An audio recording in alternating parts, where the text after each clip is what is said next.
Bonjour, ici Roch Giguère, un jardinier passionné. Bienvenue à cette capsule de PassionJardin.tv. Alors aujourd'hui, on va parler de la tomate. Alors une plante là, qui est fortement cultivée, soit en contenant ou dans nos potagers. Et pour bien en parler, eh bien, je me suis associé de nouveau à mon bon ami Nicolas. Salut Nicolas, ça va bien Nicolas? Ça va super bien. Le jardinage va bien aussi? Absolument, comme à toutes les saisons. Alors aujourd'hui, je vais faire une introduction un peu sur les tomates. Alors dire qu'il y a deux variétés de tomates, ou deux ports plutôt qu'on devrait dire. Alors le premier port ici, on le voit très bien, c'est un port déterminé, c'est-à-dire que la tomate va atteindre une certaine hauteur, va faire ses fruits et va comme m'arrêter un petit peu. On a les tomates au port indéterminé, on la voit ici, elle est déjà rendue à cette hauteur-là. Elle n'a pas fini de pousser, elle va pousser de plus en plus grande. Alors c'est ce qui fait qu'on met tout de suite un tuteur. Tandis que celle-ci va en avoir moins de besoin.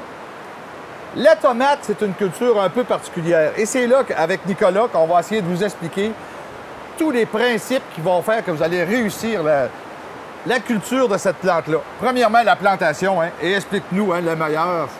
La plantation, c'est pas un secret. Hein. On a besoin d'éléments nutritifs, on a besoin d'éléments qui vont être disponibles à la plante et dès maintenant au moment de la plantation.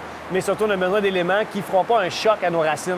Donc, quelque chose qui est efficace sans trop maganer nos végétaux. Puis garder la vie. Hein? Aujourd'hui, on dit qu'il faut que notre sol soit vivant. Hein? C'est une nouvelle notion, ça. Hein? C'est une nouvelle notion qu'on ramène d'il y a 100 ans. Donc, nos grands-parents savent très bien de quoi qu'on parle maintenant. Malheureusement, en agriculture, on a perdu certaines notions avec les années.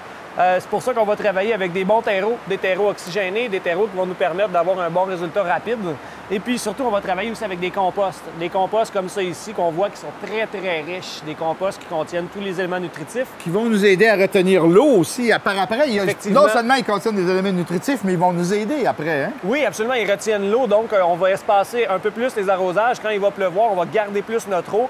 On a besoin d'eau pour la tomate sans jamais trop en donner. La moyenne, c'est environ 1 litre par jour pour un plant de tomate. OK, bien c'est ça. On va parler avant.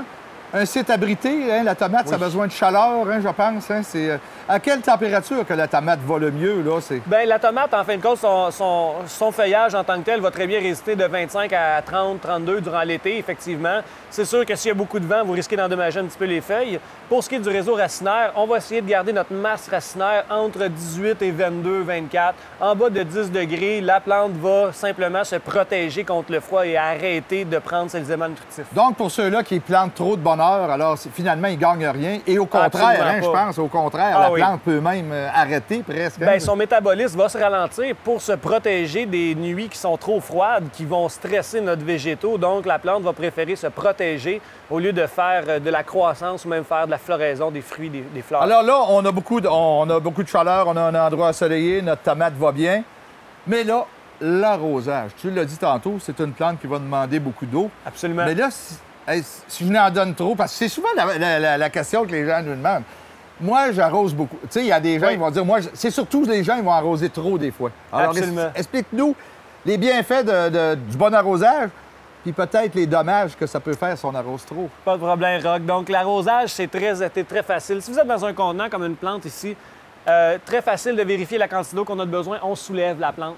Parfois, c'est quelque chose qu'on oublie de faire quand on a des pots à la maison. Donc, on regarde la surface sur le dessus. La surface est desséchée, mais tout l'eau, c'est contenu dans la base de la plante en tant que telle. Donc, remettre de l'eau, c'est à ce moment-là qu'on rajoute avec une bonne pesanteur. Si on voit que c'est pesant, puis là, on le voit, hein, celui-ci, il est très pesant. Oui, alors, c'est imbibé d'eau, donc on a assez d'eau.